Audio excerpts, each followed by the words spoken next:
రోహిణి నాటకమాడి మీనాను అడ్డంగా ఇరికించిన రోహిణి. కోపంతో మీనాను తిడుతున్న ప్రభావతికి వార్నింగ్ ఇచ్చిన సత్యం. అసలు ఇదంతా ఎలా జరగబోతుందో తెలుసుకోవాలనుకుంటే ఇప్పుడే మా ఛానల్ తప్పకుండా సబ్స్క్రైబ్ చేసుకుని మా వీడియోని ఒక లైక్ చేయండి. పక్కనే ఉన్న గంట సింబల్ మీద క్లిక్ చేసి నోటిఫికేషన్స్ ఆల్లో పెట్టుకోండి. అప్పుడే మేము చేసే వీడియోలు మీకు రోజు వస్తాయి. ఇక ప్రభావతి అయితే రోహిణిని హాల్లోకి పిలిచి, ఏంటి నీకు ముందే కడుపొచ్చిందా? ఇంకా ఎంతమందిని మోసం చేస్తావు నువ్వు? ఆల్రెడీ మా కొడుకుతనం ముందే నీకు పెళ్ళైనట్టుంది కదా, ఒక బాబో పాపో కూడా ఎవరో పుట్టినట్టున్నారు. మా కొడుకుని ఎందుకు చేసుకున్నావు అసలు పెళ్లి? నువ్వు ఇంత అన్న అబద్ధాలు ఆడడానికి నీకు మనసు ఎలా వచ్చింది అని ప్రభావతి రోహిణిని అడుగుతుంటే, అదేంటి అత్తయ్య అలా మాట్లాడతారేంటి? నాకు కడుపు వచ్చిందని అసలు మీకెవరు చెప్పారు? ఎవరు చెప్తే ఏముంది, అసలు నీకు ముందు కడుపు వచ్చిందా రాలేదా ముందు అది చెప్పు అని ప్రభావతి అంటుంటే, అది కాదు అత్తయ్య, నోర్ముయ్. ఏంటది కాదు? అసలు బుద్ధుందా బుద్ధి లేదా నీకు? ఇన్ని రోజుల నుంచి పోన్లే పాపం అని చెప్పేసి మీ నాన్న రాకపోయినా సరే ఊరుకున్నాను, కానీ నువ్వు మాత్రం అబద్ధాల మీద అబద్ధాలు చెప్పుకుంటూనే పోయావు. మలేషియా నుంచి మీ మామ వచ్చాడు, వాడేమన్నా తిన్నంగా ఉన్నాడా? నిజంగా వాడు మలేషియా నుంచి వచ్చాడా? నాకు అసలు అర్థం కావట్లేదు. మొన్నటికి మొన్న మనోజ్ గారిని తక్కువ చేసి మాట్లాడావు. అసలు వాడింతకు ముందు గర్ల్ ఫ్రెండ్ ఉంది, అది ఇది అని చెప్పేసి నీకు చెప్పే చేసుకున్నాడు కదా. అవునత్తయ్య కదా, మరి నీకు ముందే పెళ్ళయిందో లేకపోతే నీకు కొడుకున్నాడో ముందు చెప్పాలి కదా. మనోజ్ని అసలు ఎలా చేసుకుంటావు? నా కొడుకు జీవితాన్ని సర్వనాశనం చేసేసావు నువ్వు, చెప్పవే చెప్పు అని చేయి పట్టుకుని లాగుతూ ఉంటుంది ప్రభావతి అయితే. అత్తయ్య ఏంటత్తయ్య మాటలు? అసలు నేను చెప్పేది మీరు వినరా అనేక రోహిణి అంటుంటే, ఏం చెప్తావే? నీ నోటి నుంచి నేను ఇంకేం వినాలి? చెప్పినవి అన్నీ అబద్ధాలే కదా నీవి. నీకు ఆల్రెడీ ముందే ప్రెగ్నెన్సీ వచ్చి బిడ్డ పుట్టారు, అది మా దగ్గర దాచావు. నువ్వు పెళ్లి చేసుకున్నావో లేకపోతే మలేషియాలో ఎవరితో అన్నా ఉండి పిల్లల్ని కనీసం అక్కడ వదిలేసి ఇక్కడికి వచ్చి మా మనోజ్ గారిని చేసుకున్నావో అసలు నాకేమీ అర్థం కావట్లేదు. ఇదంతా జరిగింది అసలు నీ వల్లే.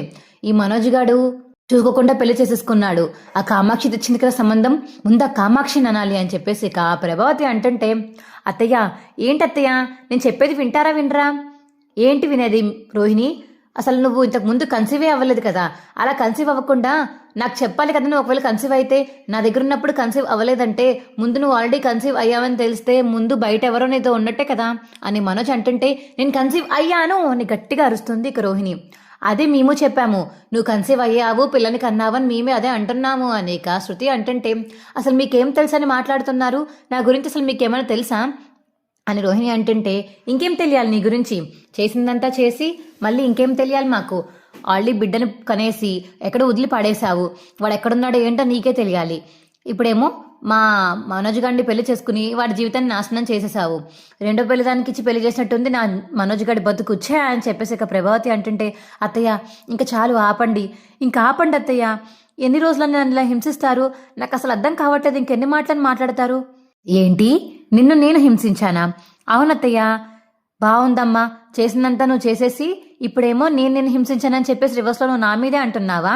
అసలు నేను నిన్నేం హింసించాను? చేసింది నువ్వే కదా. మా మనోజ్ కన్నా ముందు పెళ్ళవక ముందు బిడ్డని కన్నావు కదా, ఏది అది ఇప్పుడు నిజం కదా? నువ్వు చెప్పు. అయితే అది నిజమని మీరు చెప్పండి అత్తయ్య. అసలు మీకు తెలుసా అసలు నాకు ప్రెగ్నెన్సీ ఎప్పుడు వచ్చిందో మీకు తెలుసా? నేను మనోజ్తో ఉన్నప్పుడే నాకు ఫస్ట్ ప్రెగ్నెన్సీ వచ్చింది అత్తయ్య. ఏంటి నువ్వు మనోజ్తో ఉన్నప్పుడే ఫస్ట్ ప్రెగ్నెన్సీ వచ్చిందా? మరి ఇప్పటిదాకా ఇంట్లో వాళ్ళందరికీ ఎందుకు చెప్పలేదు నువ్వు అని ప్రభావతి అడుగుతుంటే, ఆ టైంలో ఆ సిచ్యువేషన్లో చాలా అయింది అత్తయ్య, ఆ టైంలో మీరు నీకు చెప్పలేకపోయాను. ఏం జరిగిందో ఇప్పుడు చెప్తాను వినండి అని రోహిణి అయితే కదలుతుంది. ఆ రోజు మీకు గుర్తుందా? మనోజ్ జాబ్ మానేసి పల్లీలు తింటూ పార్క్లో ఉండేవాడు. నాకు ఆ తర్వాత సిమ్టమ్స్ కొంచెం అలానే ఉండేవి, ప్రెగ్నెన్సీ వచ్చిన సిమ్టమ్స్ లాగా. కాకపోతే నేను పట్టించుకోలేదు. అప్పుడు నుంచి నాకు ఇంకా మనోజ్ మీద స్ట్రెస్ ఎక్కువైపోయింది. జాబ్ లేదు, ఇంట్లో అందరూ మనోజ్ని తిడుతున్నారు. మనోజ్ని ఎలాగైనా చక్కదిద్దాలి అని చెప్పేసి ఇక ఆ బ్రెయిన్లో ఆలోచనలు పెట్టుకుని ఆలోచిస్తూనే ఉన్నాను. స్ట్రెస్కి గురవుతూనే ఉన్నాను. ఏం చేయాలో తెలియక ఇక అలా మనోజ్కి జాబ్ చూడాలి అని చెప్పేసి అదే ధ్యాసలో ఉండేదాన్ని. అది కాక ఆ తర్వాత మా నాన్నని జైల్లో పెట్టారనే వార్త కూడా తెలిసింది. ఇంకా అంతే, ఇంకా స్ట్రెస్ బాగా ఎక్కువైపోయింది. ఏంటిది స్ట్రెస్ వల్ల స్టమక్ పెయిన్ వస్తుందని చెప్పేసి నేను హాస్పిటల్కి వెళ్ళాను అత్తయ్య. హాస్పిటల్కి వెళ్తే మొత్తం స్కానింగ్లు అవి చేసి నేను ప్రెగ్నెంట్ అని శుభవార్త చెప్పారు వాళ్ళు. అవునా, థ్యాంక్ యూ అని చెప్పేసి చాలా హ్యాపీగా ఫీల్ అవుతుంటే అదే టైంకి మీరు ఇక్కడ ఉంచుకోకూడదు, అబార్ట్ చేసుకోవాలి అని చెప్పారు వాళ్ళు. అబార్షన్ చేయించుకోకపోతే నా బిడ్డ బతకడంట, ఎందుకంటే బేబీకి స్ట్రెస్ వల్ల హార్ట్ బీట్ లేదంట, అందుకని చెప్పేసి అబార్షన్ చేయించుకోమన్నారు అత్తయ్య. అప్పటికప్పుడు ఇంకేం చేయాలో తెలియక, మనోజ్కి చెప్పలేక, మీకు చెప్పలేక, ఇంకా నేను హాస్పిటల్కి వెళ్ళి అబార్షన్ చేయించుకుని ఇంకేం చేయాలో తెలియక ఇంటికి వచ్చేసాను అత్తయ్య అని చెప్పేసి ఇక రోహిణి అంటుంటే, ఏంటమ్మా రోహిణి నువ్వు చెప్పేది ఇదంతా నిజమా? అవునత్తయ్య, నేను చెప్పేది నిజం. మనోజ్ వల్లే నాకు ప్రెగ్నెన్సీ వచ్చింది. మరి నాకు చెప్పచ్చు కదా రోహిణి, ఎందుకు చెప్పలేదు నువ్వు? ఏం చెప్తాను మనోజ్, నేను ఏమని చెప్పను? కడుపు వచ్చిందని చెప్పనా? అప్పటికప్పుడే అబార్షన్ అయిపోయిందని చెప్పనా? 3 నెలలు అనుకుంటా, అప్పుడే అబార్షన్ అయిపోయింది. కడుపు వచ్చిందని మీకు ఆనందంగా చెప్దామనుకున్నాను. డాక్టర్ చెప్పిన వెంటనే నాకు అసలు ఎంత హ్యాపీగా ఉందనంటే అంత హ్యాపీగా ఉన్నాను.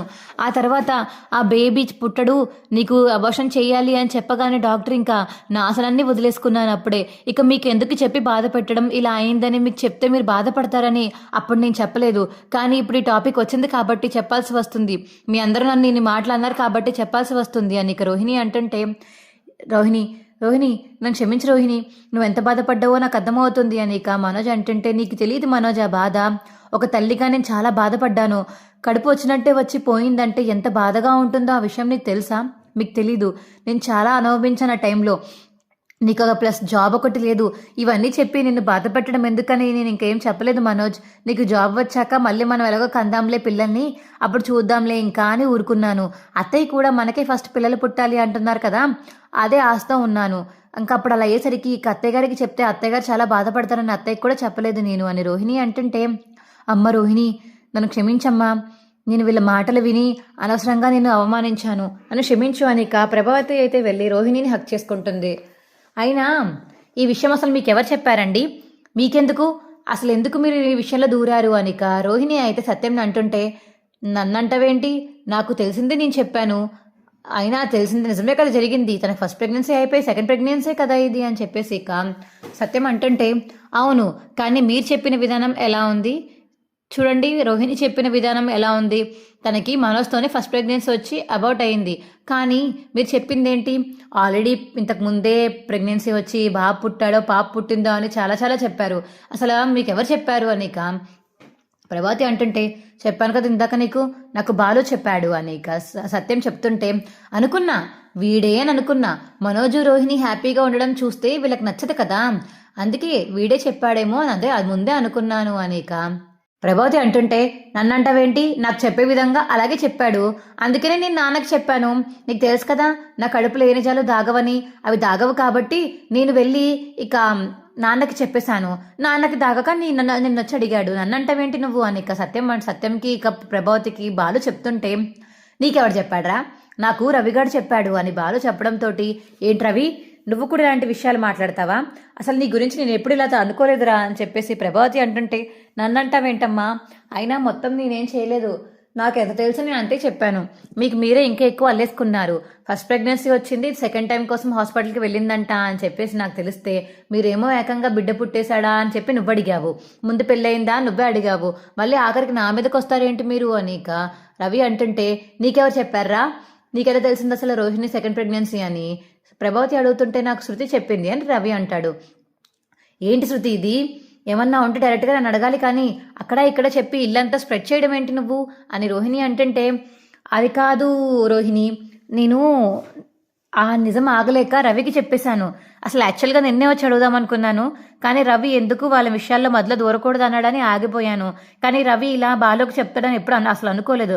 నేను చెప్పొద్దని మాట తీసుకున్నాను, అయినా చెప్పేశాడు రవి అని శృతి అంటుంటే, సరే నేను హాస్పిటల్కి వెళ్ళానని నీకెలా తెలుసు అని ఇక రోహిణి అడుగుతుంటే, నాకు తెలీదు, ఇదిగో మీనా చెప్పింది, అందుకని నేను రవికి చెప్పాను, అంతకుమించి నాకేం తెలీదు రోహిణి అని ఇక శృతి అనేసరికి, వారేవా ఆఖరికి బండి నీ దగ్గర చాగిందనమాట. ఏ వీరిద్దరు సుఖంగా ఉండడం చూడలేకపోతున్నావే ఏంటి నువ్వు? లేనిపోనివన్నీ నువ్వు చుట్టుపెడుతున్నావా అని ఇక ప్రభావతి అంటుంటే, అది కాదత్తయ్య, నేను కావాలని చేయలేదు, నాకు తెలిసిందే నేను చెప్పాను. మా సుమతి రోహిణి వెళ్ళి హాస్పిటల్లోనే పనిచేస్తుంది, తనకి తెలిసిందంట ఫస్ట్ ప్రెగ్నెన్సీ అయిపోయింది, ఆల్రెడీ బిడ్డ పుట్టేశాడు, సెకండ్ ప్రెగ్నెన్సీ కోసం వెళ్ళింది అని చెప్పేసి శృమతి నాకు చెప్పింది. అందుకే నేను ఎవరికి చెప్పాలో తెలియక నా నా మనసులో దాచేసుకున్నాను. అది నిజమో కాదో అని దాచుకున్నాను. కానీ శృతి వచ్చి అడిగేసరికి నా మనసులో బాధ తనకు చెప్పేశాను అత్తయ్య అని మీనా అంటుంటే, ఏంటి నీ మనసులో బాధ చెప్పుకోవడానికి ఈ విషయమే దొరికిందా నీకు? అయినా అది నిజమో కాదో ముందు వచ్చి నువ్వు రోహిణిని అడగాలి, లేదా నాకు చెప్పాలి. అంతేకాని ఇల్లంతా చాటింపేసి రోహిణిని మనోజ్ది పరువు తీద్దామనుకున్నావా అని ప్రభావతి అంటుంటే, ఏ మీనా, ఇంకదే లాస్ట్ వార్నింగ్ ఇస్తున్నాను నీకు. ఇంకోసారి కానీ నా జోలికి వచ్చావంటే నీకు మర్యాదగా ఉండదు. అయినా నా బెడ్రూమ్లో జరిగే పర్సనల్స్ మ్యాటర్స్ గురించి మీకెందుకు? నేను హాస్పిటల్కి ఎందుకు వెళ్తాను, ఎందుకు వెళ్ళినా మీ అందరికీ అవసరమా అని చెప్పేసి ఇక రోహిణి అంటుంటే, నన్ను క్షమించు రోహిణి, నేను కావాలని చేయలేదు అని మీనా అంటుంది. ఏంటి కావాలని చేయలేదు? అసలు మనిషివేనా నువ్వు? ఎన్ని రోజులు చెప్పినా, ఎన్నిసార్లు చెప్పినా ఆ విషయంలో దూరుతావు. నేను మొన్న కూడా చెప్పాను, తను హాస్పిటల్లో కనిపించినప్పుడు నువ్వు తన ప్రెగ్నెన్సీ వచ్చిందేమో అని ఆనందపడిపోయి స్వీట్స్ చేసేసావు. అప్పుడు కూడా తను చెప్పింది తన విషయంలో జోక్యం చేసుకోకు, ఇలాంటి విషయాలు తను అడగకుండా బయటికి చెప్పొద్దని. ఇప్పుడు కూడా అదే చేశావు. ఒక నెల కూడా అవ్వలేదు, అప్పుడే నెల ఏంటి, ఒక వారం కూడా అవ్వలేదు, అప్పుడే మళ్ళీ రోహిణి గురించి ఒక రూమర్ తీసుకొచ్చి ఇల్లంతా వదిలిపెట్టావు. ఈ విషయం బయట తెలిస్తే ఎంత దారుణంగా ఉంటుంది. నా పెద్ద కోడలు ఇది అది అని చెప్పుకుంటారు కదా, అలా మా కోడలు పరువు తీద్దామనే ప్లాన్ చేసావా నువ్వు అని ప్రభావతి అంటుంటే, అలా కాదత్తయ్య, నేను కావాలని చేయలేదు అత్తయ్య అని మీనా అంటుంటే, ఇక రోహిణి కూడా ప్రభావతి ఇద్దరు కలిసి మీనా తిడుతూ ఉంటారు. ఇక చాలా ఆపుతావా?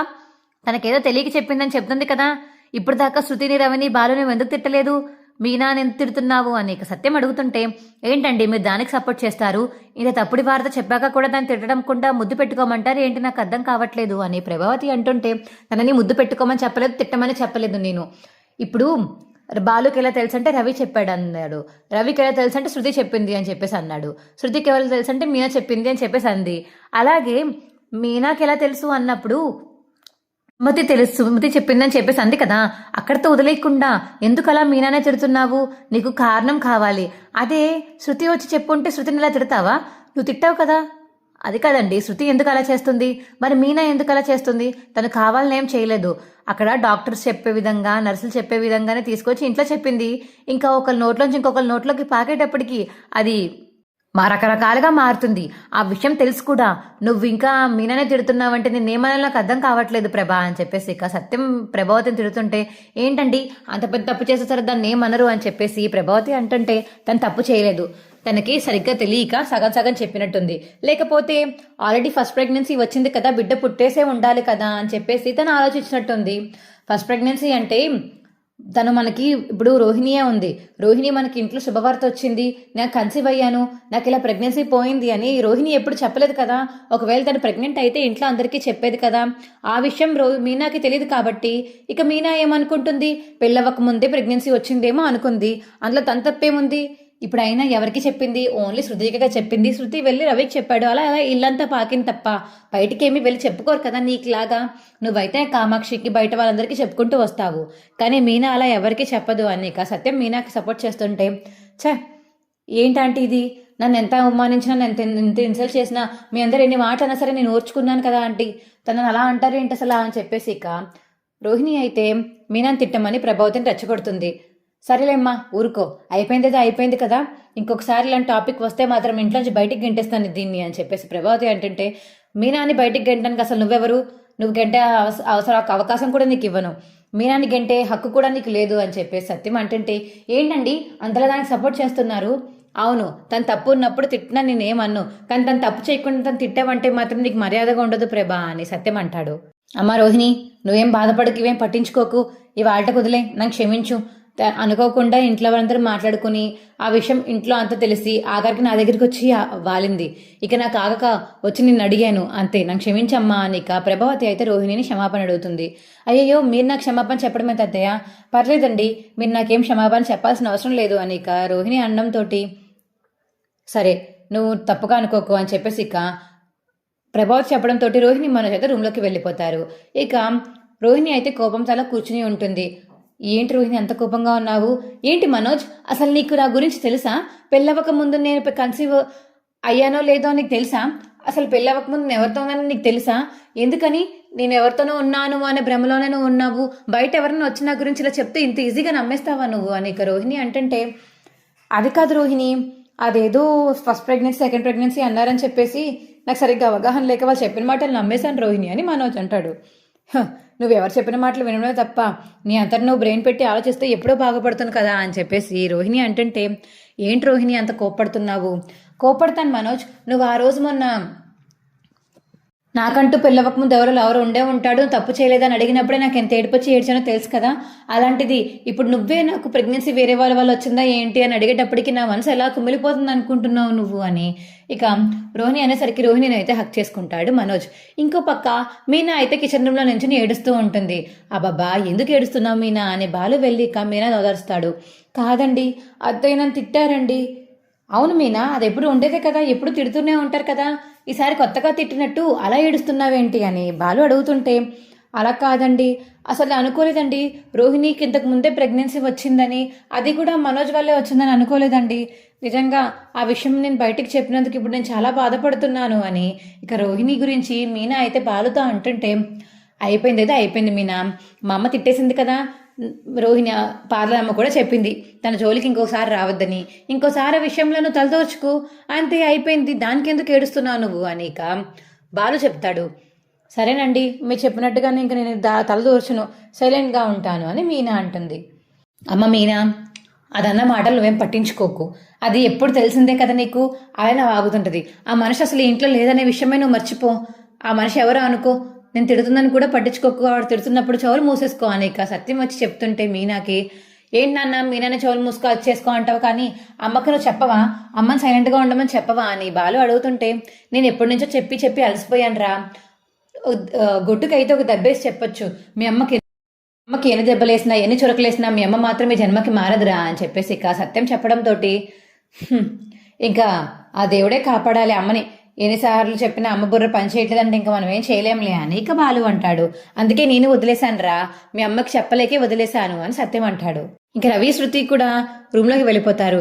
ఏయ్ వంటల అబ్బాయి, నీకు చెప్పాను కదా, నేను మీనా చెప్పింది నేను చెప్పాను బయట ఎవరికి చెప్పొద్దని, అసలు నువ్వు ఎందుకు చెప్పావు అని శృతి అడుగుతుంటే, ఏమో నీ కడుపులో బాధ తీర్చుకోవడానికి నాకు చెప్పావు, మరి నా కడుపు బురం నేను దాచుకోవడానికి బయట వదులుకోవడానికి నేనెవరికి చెప్పాలి కదా అని ఇక రవి అంటుంటే, అదేదో నువ్వు ముందే చెప్పుంటే నీకు ఆ విషయం నేను ముందే చెప్పేదాన్ని కాదు కదా, ఇప్పుడు మీనాని ఎలా ఫేస్ చేయాలో కూడా నాకు అర్థం కావట్లేదు, మీనా నా దగ్గర ముందే చెప్పింది ఆ విషయం నువ్వు ఎవరికి బయటికి చెప్పకు అని మరీ చెప్పింది నాకు, ఇప్పుడు తన దగ్గరికి వెళ్ళి తనతో మాట్లాడాలంటే భయం వేస్తుంది అని ఇక శృతి అంటుంటే, అయ్యో అది నిజమే శృతి, వదినకి కోపం వచ్చి ఉంటుంది, మా అమ్మ తిట్టిన తిట్లు తక్కువేం తిట్టలేదు, బాగానే తిట్టింది కదా, వదినకి కంపల్సరీగా కోపం వచ్చి ఉంటుంది అని ఇక రవి అంటుంటే, వెళ్ళి సారీ చెప్పి వస్తాను అని ఇక శృతి అయితే మీనా దగ్గరికి వెళ్తుంది. మీనా అని చెప్పేసి ఇక శృతి పిలుస్తుంటే మీనా మాత్రం కోపంగా వంట చేసుకుంటూ ఉంటుంది. మీనా కోపం వచ్చిందా, నేను రవికి చెప్పానని కోప్పడుతున్నావా అని ఇక శృతి అడుగుతుంటే, మరి కాదా శృతి, నేను నీకేం చెప్పాను, మరీ చెప్పొద్దని చెప్పాను, నువ్వు వెళ్ళి రవికి చెప్తే రవి వెళ్ళి మా ఆయనకి చెప్పాడు, మా ఆయన ఏమో వెళ్ళి ఏకంగా మావయ్యకి చెప్పినట్టున్నారు, మావయ్య వెళ్ళి అత్తయ్యకి చెప్తే అత్తయ్య రోహిణి లాక్కుని ఇప్పుడు హాల్ దాకా తీసుకొచ్చింది, అందుకే ఇలాంటి విషయాలని ముందుండను, అడ్డంగా ఇరుక్కుపోతాను, లాస్ట్ టైం కూడా రోహిణి తెలివైంది అలాగే ఇరికించింది అని చెప్పేసి అనుకున్నాను, కానీ ఇప్పుడు కూడా అలానే ఇరికించేసింది, అది నిజమో అబద్ధమో నాకు తెలియదు, కానీ రోహిణికి మాత్రం ముందు ప్రెగ్నెన్సీ వచ్చింది, అది నిజం, కానీ పెళ్ళవక ముందు వచ్చిందని నా అనుమానం, పెళ్ళైన తర్వాత వస్తే ఖచ్చితంగా నెలకి తెలిసిపోతుంది కదా, డేట్స్ రావడం మానేస్తాయి కదా అని ఇక మీనా అంటుంటే, అవును మీనా నువ్వు కూడా నిజమే చెప్తున్నావు, కానీ మన దగ్గర ప్రూఫ్ ఏం లేదు కాబట్టి ఇంక మనం ఏం చేయలేము అని చెప్పేసి ఇక శృతి అంటుంది. సరే నువ్వు వెళ్ళైతే అని చెప్పేసి ఇక మీనా అంటుంటే, నన్ను క్షమించానని చెప్పు, ఇక్కడి నుంచి వెళ్తాను, నా వల్లే కదా మొత్తం ఇంట్లో అందరికీ తెలిసింది, నన్ను క్షమించి మీనా, ఇంకోసారి ఎప్పుడు ఇలా చేయను అని ఇక శృతి చెప్తుంది మీనాకి. సరే క్షమించాను, ఇంకోసారి ఎవరికి చెప్పకు సరేనా అని ఇక మీనా చెప్పేసరికి, సరే థ్యాంక్ యూ అని ఇక మీనాని హక్ చేసుకుని అక్కడి నుంచి వెళ్ళిపోతుంది శృతి. అయితే నిజంగా రోహిణికి మనోజ్కు ఉన్నప్పుడే ప్రెగ్నెన్సీ వచ్చిందా లేకపోతే ముందొచ్చిందా, తను కావాలని అప్పటికప్పుడు నాటకాలు ఆడి మార్చేసిందా మాటలు, నాకైతే అర్థం కావట్లేదు, కానీ ఇందులో మాత్రం ఏదో ఖచ్చితంగా దాస్తుందని మాత్రం అర్థమవుతుంది అని ఇక మీనా అయితే మనసులో తనకు తాను మాట్లాడుకుంటూ ఉంటుంది. మా వీడియో మీకు ఎలా అనిపించిందో కింద కామెంట్ సెక్షన్లో తెలియచేయండి. మా వీడియో కనుక నచ్చితే మా వీడియోని లైక్ చేసి తప్పకుండా మా ఛానల్ సబ్స్క్రైబ్ చేసుకోండి. పక్కనే ఉన్న గంట సింబల్ మీద క్లిక్ చేయండి. నోటిఫికేషన్స్ ఆల్లో పెట్టుకోండి. అప్పుడే మేము చేసే వీడియోలు మీకు రోజు వస్తాయి. అలాగే మా వీడియోని మిస్ కాకుండా ఇక్కడ వరకు చూసినందుకు చాలా చాలా థ్యాంక్స్. బాయ్ ఫ్రెండ్స్, రేపటి వీడియో ఖచ్చితంగా ఇలాగే జరుగుతుంది. బాయ్.